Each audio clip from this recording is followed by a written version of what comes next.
سەرۆک پەرستارانی نەخۆشخانەی شار سوپاس پێزانێن هەیە بۆ دەستەی کارژێڕی مامۆستایانی پەیمانگای تەکنیکی پایتەخت بۆ پێگەاندنی کۆمەڵە قوتابی ئازیز لە بەشی پەرستاری. من لە ماوەی 2 مانگی ڕابردوو سەرپەرشتی قوتابیەکانم کردووە لە نەخۆشخانەی شار بۆ ئەنجامدانی مەشقی هاوێنە. بە شێوەیەکی گشتی قوتابیەکان لە ئاستێکی زانیاری بەرزدان.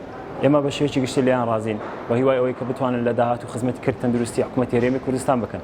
خۆشحاڵین بەوەی کە پەیمانگەیەکی لەو زۆرە هەیە لە پایتەختی هەرێمی کوردستان بە ناوی پەیمانگای تەکنیکی پایتەخت. بەڕاستی مامۆستایەکانیان بە شێوەیەکی دڵسۆزانە و خەمخۆرانە خزمەتی قوتابیەکانیان دەکەن لە ڕووی پەرۆدە و پێگەیاندنی قوتابیەکانیان لە بەشی پزیشکی. زۆر سپاسیان دەکەین. من دڵزار کەریم وەکو سەرۆکی پەرستارانی نەخۆشخانەی پاکی کە هەماهەنگیمان هەیە لەگەڵ پەیمانگەی پایتەختی ئاهلی کە ساڵانە تەڵەبەکانیان دێت ئێرە بۆ مەشق و ڕاهێنانیان کە بە شێوەیەکی زانستیانە مەشق و ڕاهێنانیان پێکراوە لەلایەن ئێمەشەوە تەطبیقات دەکەن و سەردانی نەخۆش دەکەن.